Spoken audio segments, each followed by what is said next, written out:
नमस्कार दोस्तों, न्यूज में आपका स्वागत है। मैं हूं मुकेश कुमार और आप देख रहे हैं जवाब तो चाहिए। जवाब तो चाहिए में आज हम बात करेंगे अयोध्या में श्री राम मंदिर में रामलला के प्राण प्रतिष्ठा से पहले देश में दंगा फैलाने की ओवैसी की साजिश की। पेशे से वकील, धर्म से मुस्लिम और स्वभाव से कट्टर हैदराबाद के लोकसभा सांसद असदुद्दीन ओवैसी ने अपने मुस्लिम समाज के युवाओं को आगाह करते हुए कहा है कि जिस जगह पर पिछले 5 सालों से पवित्र कुरान पढ़ी जा रही थी वह जगह उनके हाथों में अब नहीं है। ओवैसी का मतलब अयोध्या में श्री राम जन्मभूमि पर बन रहे भव्य मंदिर से था, जो ओवैसी के मुताबिक मुस्लिमों के अधिकार क्षेत्र से छीनकर हिंदुओं को दे दिया गया। जहां श्री राम मंदिर का निर्माण हो रहा है, वैसे तो ओवैसी कोर्ट, अदालत, न्यायालय के फैसले को सर्वोपरि बताते हुए उसे बिना किसी इफ एंड बट के मानने की बात करते रहते हैं, लेकिन फैसला जब उनके खिलाफ आता है तो अपना विरोध भी जताने में गुरेज नहीं करते। ओवैसी श्री राम मंदिर के निर्माण के विरोध का कोई भी मौका हाथ से जाने नहीं देते।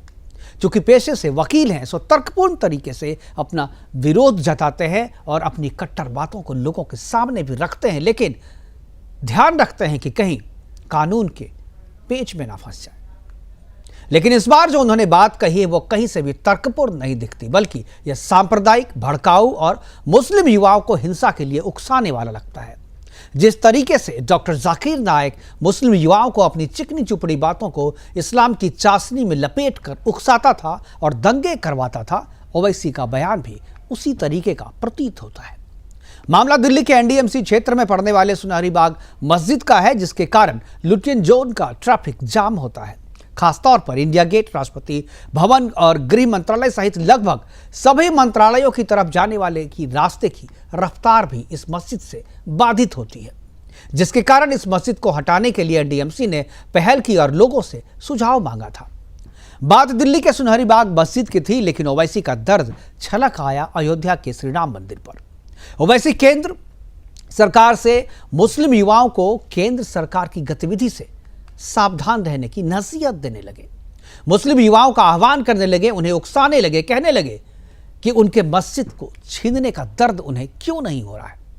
मुस्लिम युवाओं से उन्होंने अलर्ट और एकजुट रहने की अपील भी की। ओवैसी ने कहा कि अपनी एकता और ताकत युवा बनाए रखें और ऐसा संभव है कि हमारी मस्जिदें आगे भी हमसे छीन ली जाए। एक शातिर और सधे हुए कट्टर मुस्लिम वकील की तरह ओवैसी ने अपने भाषण में राम मंदिर या अयोध्या का जिक्र तो नहीं किया, लेकिन 500 वर्ष पुरानी मस्जिद की बात कर सब कुछ साफ भी कर दिया। आज अपने प्रोग्राम में हम चर्चा करेंगे कि क्या ओवैसी अयोध्या में रामलला की प्राण प्रतिष्ठा से पहले देश में दंगा भड़काना चाहता है। क्या अयोध्या में श्री राम मंदिर का निर्माण ओवैसी को रास नहीं आ रहा है। क्या ओवैसी मुस्लिम समाज को अदालत के फैसले के खिलाफ भड़काकर देश में अशांति फैलाना चाहता है। और क्या एनडीएमसी का सुनहरी बाग मस्जिद को ट्रैफिक जाम के कारण हटाने का फैसला सही है। करेंगे चर्चा, और चर्चा के लिए हमारे साथ कुछ मेहमान होंगे, उनसे भी आपका मैं परिचय करवाऊंगा। लेकिन पहले उन बयानों को देखते हैं जिसके कारण ये सारी चीजें आज हम डिस्कस करने के लिए बैठे। क्या कहा था ओवैसी ने, और ओवैसी के इस बयान के बाद से क्या प्रतिक्रियाएं आई है बीजेपी के नेताओं की तरफ से, वो भी आपको सुनवाते हैं। उसके बाद मेहमानों से परिचय करवाएंगे और चर्चा की शुरुआत करेंगे। पहले देखते हैं ओवैसी ने क्या कहा। मस्जिदों को आबाद रखो। नौजवानों, तुमसे मैं कह रहा हूं, हमारी मस्जिद हमने खोदी और वहां पर क्या किया जा रहा है आप देख रहे हैं। नौजवानों, क्या तुम्हारे दिलों में, हमारे दिलों में तकलीफ नहीं होती कि जिस जगह पर हमने 500 साल हय्या अल सलाह और हय्या अल फलाह की सदाएं दी, जहां पर हमने बैठकर कुरान करीम का जिक्र किया, जहां पर हमने बैठकर सलातो सलाम के नजराने पेश किए, आज वो जगह हमारे हाथ में नहीं है। नौजवानों, क्या तुमको नहीं दिख रहा कि अभी ऐसे 3-4 मसाजिद हैं जिसमें दिल्ली की सुनेरी वाली मस्जिद भी है। मेरे अजीज दोस्तों, याद रखो नौजवानों, ये जो ताकतें हैं ना, तुम्हारे दिल से जब इत्तेहाद को निकालना चाहते हैं, क्यों निकालना चाहते हैं? मिली गीरत को खत्म कर दिया जाए, मिली हमियत को खत्म कर दिया जाए। बरसों की मेहनतों के बाद आज हमारा एक मुकाम हमने पैदा किया, तो ये आपको इन चीजों पर गौर करना है। अपनी मिली हमियत को, मिली अपनी ताकत को बरकरार रखिए। नौजवानों, मस्जिदों को आबाद रखो। कहीं ऐसा ना हो कि मस्जिदें हमसे छीन ली जाए।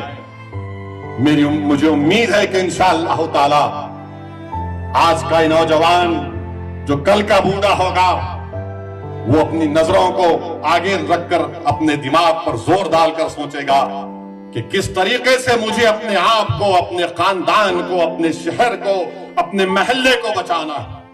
मैं क्यों जाऊंगा भाई, मेरे जाने का तो कुछ सवाल ही पैदा नहीं होता। मेरी मस्जिद जो कि वहाँ एक जमाने की मस्जिद थी, बनी हुई थी, अपनी जगह में बनी हुई थी, लेकिन इसके बावजूद भी उस मस्जिद को बहरहाल खत्म कर दिया गया और जबरदस्ती ताकत के बलबूते पर सब लोगों ने मिलकर उसको मिस्मार कर दिया और खत्म कर दिया। और आज उसका फिर वो कोर्ट में भी उसका मुकदमा गया, लेकिन कोर्ट में भी हमारी उम्मीद के खिलाफ हुआ। इस्लाम धर्म ये कहता है कि मस्जिद जहाँ एक बार बन जाती है वो क़यामत तक मस्जिद रहती है। वो तहतुस्सरा से लेकर अर्श मुअल्ला तक यानी आसमान तक मस्जिद होती है और उसको तोड़ा नहीं जा सकता, उसमें कुछ और नहीं बनाया जा सकता, उसको किसी दूसरी चीज़ से तब्दील नहीं किया जा सकता। इसलिए हमारी आस्था है, हमारा यकीन है, हमारा मजबूत यकीन है कि ये मस्जिद ही मस्जिद है और मस्जिद रहेगी। और इंशाअल्लाह हम तो इस बात पर भी यकीन करते हैं कि तारीख़ दोहराई जाती है। हया सूफिया का मामला जो तुर्की में हुआ वो अपने आप में उसकी ज़िंदा मिसाल है। आज ताकत और हुकूमत के बल पर आपने ये सब कुछ कर लिया है, कल एक ऐसा दिन आएगा कि कुछ इंसाफ पसंद लोग होंगे जो, मैं समझता हूँ कि ये तारीख़ फिर वही दोहराई जाएगी कि मंदिर तोड़कर, पहले तो मंदिर तोड़कर मस्जिद नहीं बनाई गई थी, लेकिन शायद अब मंदिर तोड़कर मस्जिद बनाई जाए। क्या समझे, हम तो कामयाब हैं। हम कहते थे कि मस्जिद अपनी जगह है, जो मस्जिद मंदिर को तोड़कर बनाई जाएगी वो मस्जिद इस्लाम में नहीं होगी, नहीं होगी, नहीं होगी। तो दर्द केवल ये नहीं है कि मस्जिद को तोड़ के मंदिर बनाई गई, मगर दर्द के ये है कि क्यों बनाई गई है। और आगे इस दिन के याद में, उस दिन की प्रतीक्षा में ये लोग हैं जब ये राम मंदिर को तोड़ के, जिसकी प्राण प्रतिष्ठा 22 तारीख को होनी है, उसे तोड़कर फिर से मस्जिद बनाने के सपने भी कुछ लोग जो है अपने दिलों में पाल के रखे हुए हैं। करेंगे चर्चा, और चर्चा को आगे बढ़ाने के लिए हमारे साथ रेणु खीर जी है, प्रवक्ता है, राष्ट्रीय प्रवक्ता है वीएचपी की, हाजी नाजी मुस्लिम स्कॉलर के तौर पे, बीजेपी प्रवक्ता के तौर पे रमाकांत मिश्र है, और मधुमुकुल त्रिपाठी जी हमारे साथ वरिष्ठ अधिवक्ता है और इस तरीके के मामलों पर अच्छी समझ रखते हैं। सभी मेहमानों का स्वागत है और चर्चा की शुरुआत मैं डॉक्टर रेणु खीर जी से करना चाहूँगा। और रेणु जी, जिस तरीके का ये मसला आया है पहली बार नहीं है, इससे पहले भी हम डिस्कस कर चुके हैं कि बहुत सारे लोग अभी देश में ऐसे हैं जो अभी भी राम मंदिर के प्रति जो है अपना द्वेष जो है वो पाले हुए हैं दिल में, और मौका आने पे वो उसे बाहर भी निकाल देते हैं। अभी असदुद्दीन ओवैसी का जो बयान आया है, जिस तरीके से वो बात कर रहे हैं, मुस्लिम युवाओं को उकसा रहे, भड़का रहे, मैं इस पर आपकी प्रतिक्रिया चाहूँगा। और क्या आपको लगता है कि विश्व हिंदू परिषद इसका माकूल जवाब देगी? मुकेश जी, जैसा आपने कहा, ओवैसी साहब जिस दिन से उन्होंने अपना राजनीतिक करियर की शुरुआत की है, उन्होंने कहीं ना कहीं हिंदू समाज और हिंदुत्व को गाली देकर ही अपनी राजनीतिक रोटियां जो हैं उन्होंने सेकने का काम किया है। जहां तक बात है श्री राम लला मंदिर निर्माण की, तो ये इतिहास बताता है 500 साल पूर्व बाबर के सेनापति मीर बाकी ने वहां पर मंदिर को तोड़कर, रामलला के मंदिर को तोड़कर वहां पे मस्जिद का निर्माण कराया था। और इसकी पुष्टि इस दौरान लगभग जितने भी समय ऐतिहासिक विकास हुए हैं, डेवलपमेंट्स हुए हैं, उनके माध्यम से भी की गई है। और इसकी पुष्टि माननीय सर्वोच्च न्यायालय ने भी नवंबर 2019 में की, जिसमें उन्होंने बताया, और उसमें उन्होंने बाकायदा हमारा जो इतिहास संकलन है, पुरातत्व विश्लेषण विभाग है, उसका ब्यौरा देते हुए बताया कि विवादित भूमि पर वास्तव में रामलला का हमें चित्र मिलते हैं, उनके होने के हमें वहां पे पुख्ता प्रमाण मिलते हैं। और जहां तक बात है ओवैसी साहब की और बहुत सारे जो मुस्लिम जिहादी संगठन, जिहादी मानसिकता के लोग हैं, उनकी राजनीति ही इस आधार पर टिकी हुई है और इस आधार पे वो अपनी राजनीति को अंजाम देते हैं कि किस तरीके से हिंदू समाज, भारतीय समाज को तोड़कर जिहादी कट्टरपंथी मानसिकता को बढ़ावा दिया जाए और अपनी राजनीतिक रोटियां सेकी जाए। जहां तक बात है विश्व हिंदू की परिषद की इसको जवाब देने की, तो इसका जवाब पूरे भारतीय समाज ने, पूरे हिंदू समाज ने एकजुट होकर दिया है। और हमने जो 500 सालों से ठीक है जो हिंदू समाज द्वारा, ठीक है, मैंने कहा था कि असदुद्दीन चलाया जा ओवैसी रहा को था। आप लोग क्या जवाब देंगे, मैं ये पूछ रहा था, मैं ये जान रहा था। इतिहास भूगोल सबको पता है, असदुद्दीन ओवैसी ने इस तरीके की बातें करी है, उसका क्या जवाब विश्व हिंदू परिषद देगी, ये सवाल मेरा था। मधु मुकुल त्रिपाठी जी हमारे साथ हैं। मधु जी, ये जो इस तरीके की बातें, चूंकि वकील है वो, असदुद्दीन ओवैसी बातें करते हैं, तीखी कट्टर बातें करते हैं, लेकिन ध्यान रखते हैं कि कहीं कानून के पेंच में ना फंसे। आज भी जो उन्होंने बात करी है, उन्होंने कहीं भी अयोध्या का या श्री राम मंदिर का जिक्र नहीं किया, लेकिन बातें उन्होंने उसी की है कि 500 साल पुरानी मस्जिद जो है वो अब हमारे हाथ में नहीं है। और जिस तरीके से युवाओं को भड़का रहे हैं, इस पर मैं आपकी प्रतिक्रिया चाहूँगा। दो तरीके से, एक तो जैसे एक हिंदूवादी लोग देते हैं, जिस तरीके से विश्व हिंदू परिषद को देना चाहिए, बीजेपी को देना चाहिए, उस तरीके की बात। और दूसरी, चूँकि आप भी वरिष्ठ अधिवक्ता हैं, सुप्रीम कोर्ट में हैं, और इस तरीके के बयान का कानूनी जवाब क्या होना चाहिए, वो भी मैं चाहूँगा कि आप एक बार दें। मधु जी। जी, लेकिन पहले हमें नेतृत्व में जाना पड़ेगा कि आपने कहा वकील, मैं कहता हूं ये जोकर है, क्योंकि वकील वो है जो कानून की बात करे, कानून की भाषा बोले, और जिस देश में वो वकालत कर रहा है वहां के संविधान के अनुसार बोले। तो ये वकील नहीं है, जोकर है। दूसरी बात, आपने कहा कि इसके खिलाफ क्या हो सकता है और क्या हमारा एक हिंदूवादी होने के कारण क्या जवाब होना चाहिए। देखिए, सबसे पहले तो शायद मैंने देखा है कि विष्णु गुप्ता ने इसके खिलाफ जो है शिकायत की, और कई जगह ऐसी शिकायतें होंगी, और इसके खिलाफ एफआईआर होना चाहिए और इसके खिलाफ दंडात्मक कार्रवाई होनी चाहिए। अब ये ऐसा बोलता क्यों है? देखिए क्या है, आपको याद होगा इसी का भाई अकबरुद्दीन ओवैसी ने कहा था कि 15 मिनट के लिए पुलिस हटा दी जाए, तो पुलिस हटा देने से वो क्या कर देगा। लेकिन कहीं न कहीं जो हमारी न्यायपालिका है, वैसे अगर कोई विवादित विषय नहीं है, केवल कानून का विषय है, तो न्यायपालिका बहुत बढ़िया काम करती है। लेकिन जैसे ही किसी आइडियोलॉजी की बात आ जाती है, विशेष धर्म की बात आ जाती है, तो जुडिशरी को क्या हो जाता है पता नहीं, उसको बरी कर दिया गया कि सबूत नहीं है। अरे भाई, वीडियोग्राफी हुई थी, वीडियो था, यूट्यूब पर अवेलेबल है, लेकिन आपके पास सबूत नहीं है। अगर इवन अगर प्रोसिक्यूशन ने सबूत नहीं दिए, तो भी कोर्ट के पास पावर है कि वो डायरेक्शन दे कि ये जो एविडेंस है वो प्रॉपर नहीं है, इसका एविडेंस लाया जाए और उसको दोबारा पनिश किया जाए। लेकिन नहीं किया, न तो इसको संज्ञान उच्च न्यायालय ने लिया, न सर्वोच्च न्यायालय ने। आपको याद होगा कि मनीष कश्यप को बंद कर दिया जाता है, सुप्रीम कोर्ट नहीं सुनता, लेकिन जुबेर को सुप्रीम कोर्ट छोड़ देता है। तो कहीं न कहीं बायस एटीट्यूड जो जुडिशरी का है, मैं क्षमा चाहता हूं, मैं अपनी जिम्मेदारी से कह रहा हूं कि बायस एटीट्यूड इसका जिम्मेदार है। अब जो ये बकवास कर रहे हैं, इस पर मैं बोलना चाहूंगा। अगर ये मैं मानता हूं कि कुरान को मानते हैं, हदीस को मानते हैं, सुन्ना को मानते हैं, तो उसके अनुसार भी उस किसी जगह पर मस्जिद का निर्माण नहीं हो सकता जो बालात ली गई हो। तो ये 4000 से प्लस मंदिर जो हैं, जो भारत में हैं, वो बालात लिए गए हैं, जबरदस्ती छीने गए हैं, उनका प्रमाण है, तो वहां मस्जिद हो ही नहीं सकती। तो ये मस्जिद है ही नहीं। तीसरी बात, हिंदू इतना सहिष्णु है कि वो सुनता रहता है, वो सुनता रहता है, ये सुनाते रहते हैं। अब देखिए, शफीकुर रहमान समाजवादी पार्टी का एमपी है। अब ऐसे बेवकूफ इंसान को, जो भारतीय संविधान और भारत के सर्वोच्च न्यायालय पर अंगुली उठा रहा है, उसके द्वारा दिए गए निर्णय की आलोचना एक सम्मान पूर्वक आप कर सकते हैं, लेकिन बेईमानी हुई, बिल्कुल आप उसे बायस नहीं कह सकते हैं, पक्षपातपूर्ण नहीं कह सकते, और इसको लेकर के अब अवेलना तो ठीक है मधु मुकुल जी। मुकेश जी साजिद रफीदी बकवास कर रहा है, वो धमकी दे रहा है खुलेआम, इससे बड़ी धमकी दे रहा है कि इसको तोड़ा जाएगा।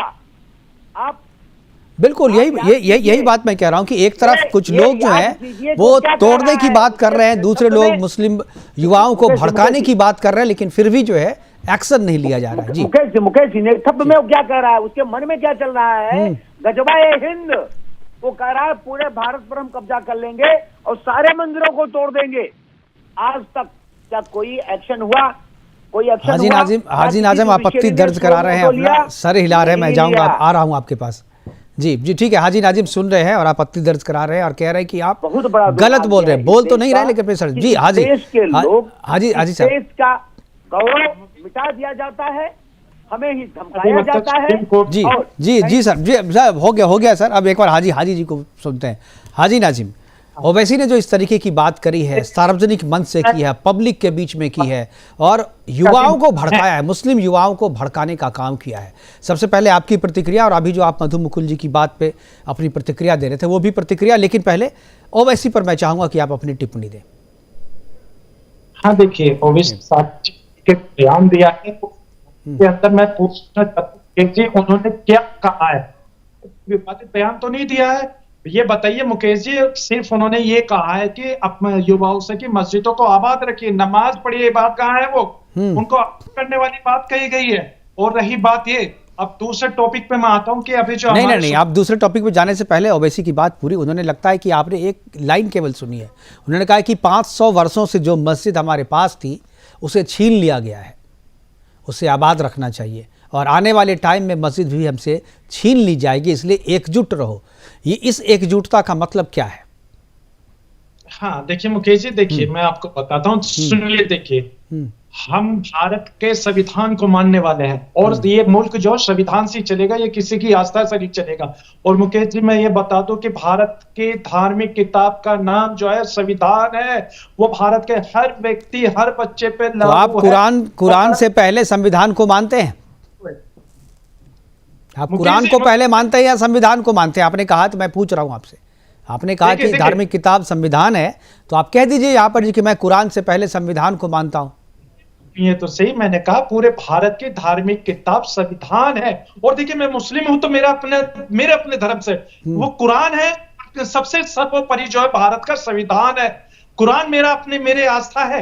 हिंदू भाइयों की आस्था रामचरितमानस है, महाभारत है, श्रीमद्। लेकिन सबसे पहले क्या है आपके हिसाब से? सबसे पहले आप क्या है, कुरान है या संविधान है? आप संविधान को पहले मानेंगे या कुरान को पहले मानेंगे?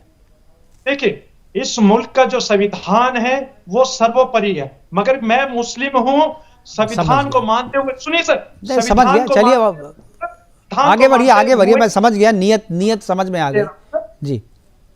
हाँ मैंने कहा ना, संविधान को मानते हुए संविधान मुझे इस चीज की इजाजत देता है कि मैं अपने कुरान भी पढ़ूं, नमाज भी पढ़ूं, मेरा संविधान मुझे इस चीज की इजाजत दे रहा है, तो मुझे बताने की जरूरत नहीं है। और मुकेश जी देखिए, अब आपने कहा आपत्ति दर्ज कराने की, तो मैं ये कहता हूं कि हमारे जो सुप्रीम कोर्ट के अधिवक्ता हैं, मैं इनसे पूछना चाहता हूं कि ये देश संविधान से चलेगा या इस्लामिक राष्ट्र या हिंदू राष्ट्र, जो अभी इन्होंने गजवाए हिंद कहा, इस तरीके का एक प्रोपगंडा अगर सुप्रीम कोर्ट के अधिवक्ता अगर पूरे आपके चैनल के माध्यम से अगर नफरत का माहौल देश के अंदर फैलाएंगे तो ये गलत है। मुकेश जी, ये देश संविधान से चलता है और ये देश के अंदर गंगा जमनी तहजीब है जो आज भी जिंदा है। आज भी अगर आप मस्जिदों के सामने भाई उसी तहजीब की तो बात हो रही है जो ओवैसी ने किस तहजीब की बात की है, वही तो पूछ रहा हूं मैं आपसे कि ओवैसी की इस बात पे आपको आपत्ति क्यों नहीं है? क्यों आपको लगता है कि ओवैसी की बात सही है, युवाओं को एकजुट रहने की बात और मस्जिद को बचाए रखने के लिए एकजुट के? क्या मस्जिद तोड़े जा रहे हैं भारत में आपके हिसाब से, ओवैसी के हिसाब से?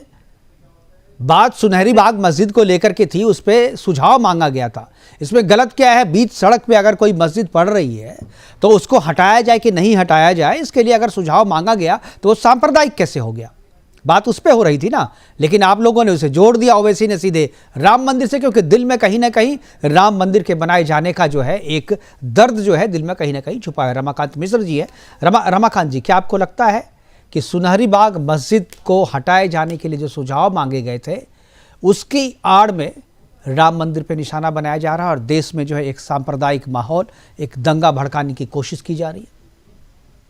मुकेश जी, यहाँ पर देश के अंदर में हमने देखा है जो कि बहुत ऐसे आड़ लिए जा रहे हैं या लिए गए थे जो माहौल खराब करने के लिए, एक नैरेटिव सेट करने के लिए यहाँ पर अनेक प्रयास हुए हैं। मात्र ओवैसी की ही बात नहीं है, यहाँ पर देश के अंदर में अनेक ओवैसी है जो कि राम मंदिर के ऊपर में निर्णय आने के बावजूद भी अभी भी इस चीज को पचा नहीं पा रहे हैं, जो कि राम मंदिर के ऊपर में फैसला आने के बाद और उस अयोध्या में फैसला आने के बाद राम मंदिर वहां भव्य बन रहा है और 22 जनवरी को प्राण प्रतिष्ठा की बात हो रही है। निश्चित तौर पर अभी भी बहुत ऐसे व्यक्ति हैं जो कि पचा नहीं पा रहे हैं। और ये जो वक्तव्य है, जो ओवैसी साहब का वक्तव्य मैंने सुना है, इसमें तो वही वक्तव्य मुझे याद आ रहा है जब सीएए के लिए शाहीन बाग के अंदर में वहां पर जो धरना और प्रदर्शन कर रहे थे, उसमें सोनिया गांधी जी ने कहा था जो कि अब हमें घर से निकलने का समय आ गया है। तो वो जो आह्वान कर रहे थे, यही आह्वान यहाँ पर भी उन्होंने कहा है, क्योंकि युवाओं को इसके लिए एक होना पड़ेगा। युवाओं के अंदर में ये दर्द हो रहा है या नहीं हो रहा है, यही चीज पूछने की कोशिश कर रहे हैं। राम मंदिर, बाबरी मस्जिद शहीद हो गया, ये तो बहुत बड़ा मतलब पता नहीं क्या कौन सा, ये लोग तो कुरान से देश को चलाना चाहते हैं, जबकि बार बार हर एक चीज के ऊपर में कहते नहीं हम तो संविधान को मानने वाले व्यक्ति हैं। तो यहाँ पर अनेक ऐसे हैं, लेकिन एक चीज जरूर बताता हूं आपको मुकेश जी, जो यहाँ पर किसी के धमकी से ये देश नहीं चलेगा। कोई भी व्यक्ति हो, कोई भी पार्टी हो, अगर ये सोचेगा जो कि मैं धमकी से देश चलाऊंगा और कानून अपने हिसाब से चलाऊंगा, ये तो नहीं चलेगा, क्योंकि देश के अंदर में वो सरकार बैठी हुई है। बिल्कुल ओवैसी के इस बयान पे बिल्कुल ओवैसी के इस बयान पे केंद्रीय मंत्री गिरिराज सिंह ने भी अपनी प्रतिक्रिया दी है और शाहनवाज हुसैन ने भी अपनी प्रतिक्रिया दी है। एक बार उनको सुनते हैं, उसके बाद वापस आते हैं। एक बार देखते हैं क्या कहा है गिरिराज सिंह जी ने। देखिए ओवैसी, मैं बार बार कहता हूं कि ये ओवैसी जिन्ना का जिन इनके अंदर प्रवेश कर गया है, फिर भारत को ये तोड़ना चाहते हैं और युवाओं को भड़का रहे हैं। प्रभु श्री राम का ही डीएनए पूरे देश में है, हिंदू और मुसलमान दोनों का एक ही है। हम लोग सब प्रभु श्री राम के संतान हैं। कहां मस्जिद छीनी जा रही, कौन मस्जिद छीन रहा है, क्यों गलत बयानी कर रहे हैं? अयोध्या में जो राम मंदिर बन रहा है वो अदालत के फैसले से बन रहा है। मुस्लिम पक्ष ने भी अदालत के फैसले को हम मानेंगे ये कहा था, और अदालत ने जब फैसला दिया तो वहाँ श्री राम मंदिर बन रहा है। सबको स्वीकार करना चाहिए, न कि इस पर इस तरह की बयानबाजी करनी चाहिए। पूरे मुल्क का माहौल अच्छा है। बिल्कुल हमारे साथ हैं हाजी नाजिम। हाजी, पहले जब मामला कोर्ट में था तो कोर्ट में ये तय हुआ था कि अदालत जो कहेगी हम मानेंगे, लेकिन जब अदालत ने कह दिया कि वहाँ पर राम मंदिर बनना है और अदालत के आदेश के बाद जो है राम मंदिर का निर्माण हो रहा है, तो फिर ये विरोध क्यों? दिल में इतनी वैमनस्यता, इतनी शत्रुता, इतनी कटुता क्यों? मुकेश जी देखिए, अभी मैंने कहा ना कि सुप्रीम कोर्ट का जो फैसला आया था, पूरे भारत के हर नागरिक ने सुप्रीम कोर्ट के फैसले को स्वीकार किया खुले बाहों से और सराहा कि हाँ सुप्रीम कोर्ट ने फैसला दिया। और बात जब आती है मुकेश जी की, मैं बार बार एक ही बात कहता हूँ कि ये मुल्क संविधान से चलेगा, ये किसी की आस्था से नहीं चलेगा, ये हाजी नाजिम की आस्था से नहीं चलेगा, ना मुकेश जी आपकी ना रमक। तो आप ओवैसी का विरोध क्यों नहीं किया? ओवैसी का यह बयान जो है वो आपको आपत्तिजनक क्यों नहीं लगता है? इसके क्या तर्क है? ओवैसी ने जो इस तरीके से कहा है वो आपको आपत्तिजनक क्यों नहीं लगा? मुकेश जी देखिए, ये संविधान हर किसी को आजादी देता है बोलने की, हर किसी का अपना व्यक्त है वो रख सकता है। और रही बात ये देखिए, जैसे बार बार आपके बयान से अगर देश में दंगा भड़कता है तो वो भी क्या इजाजत है? डॉक्टर रेणु कीर जी कुछ बोलना चाह रही हैं। अगर आपके बयान से दंगा भड़कता है तो आपको ऐसा बोलने की इजाजत संविधान नहीं देता है। रेणु जी, ठीक है एक्शन होना चाहिए। ठीक है रेणु जी, एक बार रेणु जी। मुकेश जी, मैं हाजी नाजी जी को पूछना भी चाहूंगी और बताना भी चाहूंगी कि जो भारतीय संविधान के जो मौलिक अधिकार हैं, जिसमें धार्मिक स्वतंत्रता का अधिकार दिया गया है, आर्टिकल 25, 26, 27, 28, वो आपको अपना धर्म में विश्वास करने की, उसका प्रचार प्रसार करने की पूरी तरह स्वतंत्रता देता है। लेकिन साथ ही साथ कहीं ना कहीं इस तरीके के भड़काऊ भाषण जो ओवैसी जी अभी मंच पे देते हुए नजर आ रहे हैं, इस पर पूरी तरीके से भारतीय संविधान इस पर अंकुश लगाता है, निरंकुश लगाता है। और अगर कोई व्यक्ति इस तरीके की असंवैधानिक, गैर कानूनी और धार्मिक संवेदनशीलताओं को भड़काने वाली गतिविधियों को अंजाम देता है, तो वो पूरी तरीके से असंवैधानिक है, गैर कानूनी है। और मैं बिल्कुल ओवैसी के इस बयान, ओवैसी का यह बयान पूरी तरीके से गैर कानूनी है। उनको अभी भारतीय संविधान को पढ़ने और समझने की आवश्यकता है। और मैं साथ ही साथ उनको बताना चाहूंगी कि अभी जिस राम मंदिर का निर्माण किया जा रहा है, जिससे शायद कट्टरपंथियों के पेट में, सर में बहुत ज्यादा दर्द हो गया है, मंदिर में श्री राम लला के दर्शन करें और उनसे सीखें कैसे सामाजिक सौहार्द, कैसे सामाजिक अस्मिता, कैसे सामाजिक एकता, कैसे समाज कल्याण के लिए काम किया जाता है। मधु जी क्या लगता है, धर्म विशेष के लिए आप इस तरीके के शब्दों का प्रयोग करते हैं। आप युवाओं में एजुकेशन को बढ़ावा देने की बजाय, आप युवाओं में रोजगार के प्रति संवेदनशील होने की बजाय आप ऐसे धार्मिक मुद्दों को उठाकर हमारे युवा पीढ़ी को बरगलाने का काम करते हैं। आपके अनुसार क्या यही भारतीय संविधान है? मधु जी क्या आपको लगता है? रेणु जी हो गया, समझ गए लोग, ठीक है नाज़मी साहब, ठीक है, क्या है भारतीय संविधान, जरा पढ़िए, ठीक है रेणु जी, ठीक है रेणु जी, समझ जवाब ले लूंगा मैं आपके। मधु ठीक, मैं आऊंगा हाजी जी, मैं आपके पास आऊंगा, पहले मधु जी के पास। मधु जी क्या लगता है कि मुस्लिम समाज के पिछड़ेपन का एक कारण ओवैसी ऐसे नेता भी हैं जो अपनी राजनीति के लिए अपने समाज के युवाओं का इस्तेमाल करते हैं? मधु मुकुल जी। मुकेश जी, मैं सबसे पहले हाजी नाजिम जी को जवाब देना चाहूंगा। उनका कहना था कि मैं सांप्रदायिकता बढ़ा रहा हूं इस चैनल से सर्वोच्च न्यायालय पर होने के बाद। बिल्कुल रेणु जी ने सही कहा कि पहले तो कॉन्स्टिट्यूशन पढ़ लें, इनको संविधान आता नहीं। आपने प्रश्न पूछा कि आप कुरान को सर्वोपरि मानते हैं या संविधान को, ये उसका जवाब नहीं दे पाए। मैं इनसे पूछता हूं कि आप शरीयत के अनुसार बीच में नहीं हाजी नाजिम बीच में नहीं, मैं आऊंगा आपके पास, मैं आज आऊंगा आपके पास, बीच में नहीं हाजी नाजिम प्लीज, बीच में नहीं जी। मधु जी अरे मैं बोल रहा हूं, बीच में नहीं बोलिए जी। देखिए क्या है कि मैंने कहा गजबाए हिंद, वो व्यक्ति जो कह रहा है उसके संदर्भ में मैंने कहा वो धमकी दे रहा है। वो कह रहा है गजवाए हिंद का एक ट्रेलर दिखाना चाह रहा है। मैंने ऐसा कुछ नहीं कहा जैसा कि वो हैदराबादी जोकर कर रहा है। देखिए मुकेश जी, हमारे देश का दुर्भाग्य क्या है, सारे युवा मुस्लिम युवा ऐसे नहीं है। आज मुस्लिम युवा, मैक्सिमम मुस्लिम युवा विकास चाहता है। आज वो इस सरकार के पक्ष में खड़ा दिखता है, बिल्कुल इसी से उनके पेट में बुड़बुड़ाहट हो रही है। आप देखिए, अगर मुस्लिम युवा उनको सपोर्ट कर रहा होता तो उनकी जमानतें न जब्त होती। हर जगह गए, हर जगह ओवैसी जो है नाक रगड़ के आ गया, लेकिन कुछ नहीं मिला ना उसको, जोकर ही साबित हुआ ना। इसका मतलब मुस्लिम युवा इतना बेवकूफ तो नहीं है जितना ये समझ रहे हैं, और ये उसको भड़काने का प्रयास कर रहे हैं। अरे सरकार जो है विकास का कार्य कर रही है, विकास के पथ पर आगे अग्रसर हो रही है, लेकिन ये उनको भड़काना चाहते हैं, ये गजवाए हिंद लाना चाहते हैं, ये अपने उस आसमानी किताब को लाना चाहते हैं, यहाँ थोपना चाहते हैं जो कहीं वैज्ञानिकता का प्रमाण ही नहीं देती। देखिए शर्मनाक विषय है। खैर, अब आपने ये प्रश्न पूछा था, मैं क्षमा चाहता हूँ मेरी आवाज उसमें क्लियर नहीं थी। क्या आपने प्रश्न पूछा था? मैंने पूछा था क्या जो मुस्लिमों के पिछड़ेपन का कारण जो है, क्या ओवैसी जैसे नेता हैं जो अपने स्वार्थ और राजनीति के लिए ऐसे युवाओं का इस्तेमाल करते हैं? जिस तरीके का बयान है, जिस तरीके से युवाओं को भड़का रहे हैं, उससे उनकी राजनीति तो चलती रहेगी, लेकिन उन युवाओं का क्या जो देश की मुख्य धारा में जुड़ने चाहिए थे, उनको तो वो दूसरी दिशा में ले जा रहे हैं। मुकेश जी, ये पिछले 70 वर्षों से, मैं क्षमा चाहता हूं कि ब्रेन वॉश किया गया है हमारे देश में। हमारी पुस्तकों में, हमारे इतिहास के माध्यम से, हमारी गाथाओं के माध्यम से सत्य को छुपाया गया है, गौरव को छुपाया गया है, भारतीय संस्कृति को छुपाया गया है। अब धीरे धीरे जब वो उभर रही हैं, तो जो युवा इस्तेमाल हुए, आतंकवाद के रास्ते पर गए या विभिन्न अन्य रास्तों पर गए, वो समझ रहे हैं। इवन आतंकवादी बनने के बाद भी कुछ युवा, मैं भी पढ़ रहा था, एक रियाज अहमद है, कोई IAS ऑफिसर है, उन्होंने एक पुस्तक लिखी। मैं उसको पुस्तक को पढ़कर बड़ा खुश हुआ कि देखिए ऐसा नहीं है कि सारे मुसलमान एक जैसे हैं।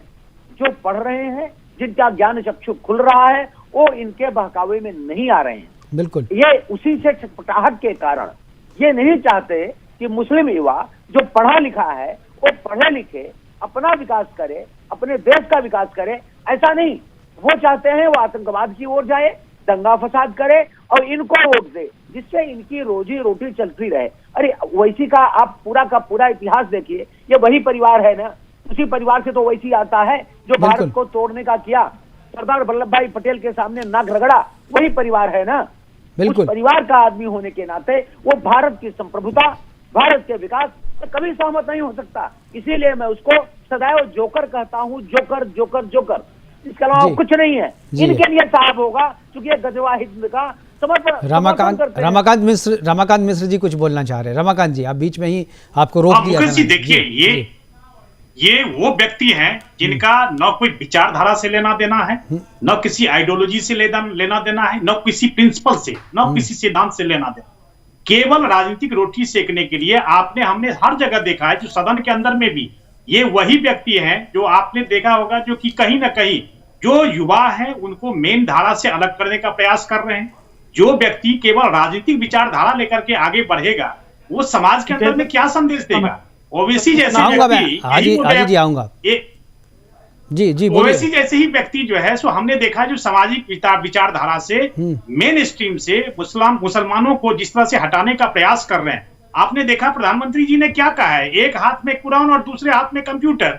अगर इस विचारधारा को लेकर के अभी भी ओवैसी साहब का अगर आंख नहीं खुलता है या मुस्लिम युवाओं को आंख नहीं खुलता है, तो मुझे लगता है जो कि ओवैसी साहब को ना कोई कानून इनको समझा सकता है, न कोई, मुझे लगता है जो कि हाँ ये चीज जरूर है, जो धमकाने का जो प्रयास कर रहे हैं ये सरकार यहाँ पर ऐसी बैठी हुई है जो ऐसे धमकाने पे काम नहीं चलती।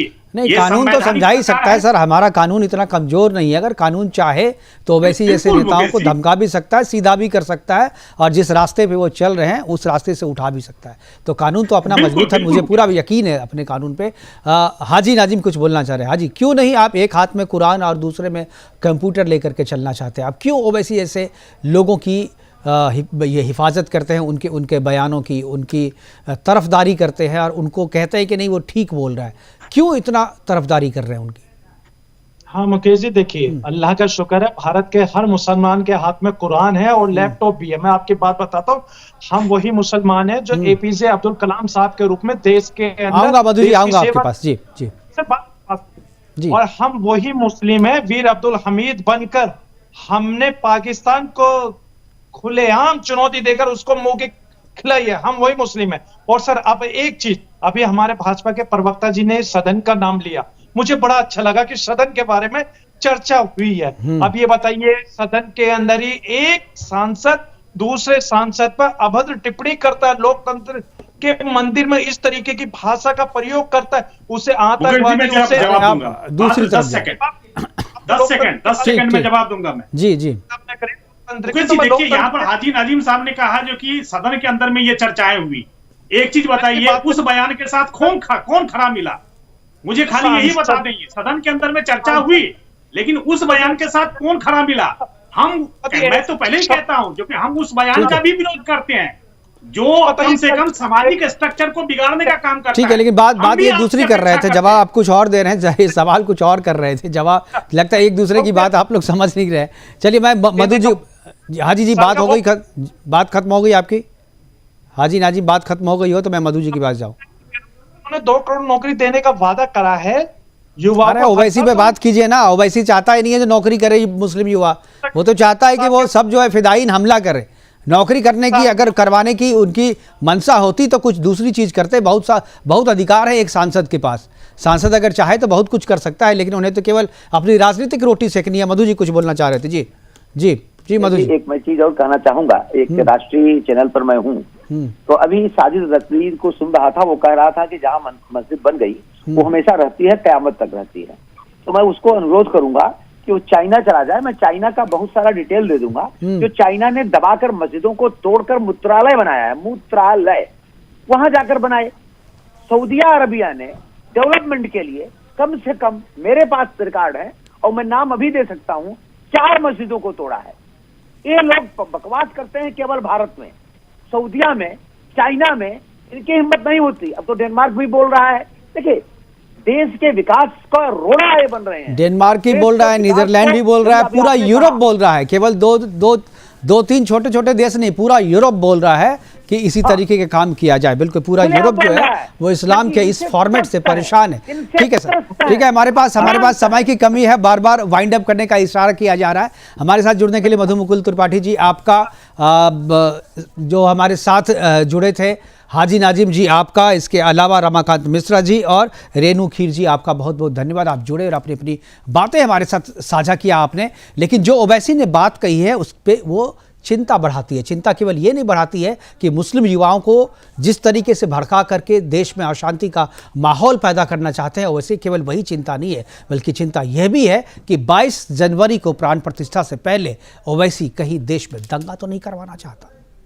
करेंगे चर्चा, और चर्चा को आगे बढ़ाने के लिए जो लोग हमारे साथ ये आगे भी जुड़ेंगे, क्योंकि ये चर्चा अभी आज यहाँ पे खत्म नहीं हुई है, ये आगे और ही बढ़ेगी। और जब तक ये आशंका पूरी तरीके से निराधार नहीं साबित हो जाती है, तब तक ये चर्चा होती रहेगी। फिलहाल अभी के लिए इतना ही, दीजिए इजाजत, नमस्कार।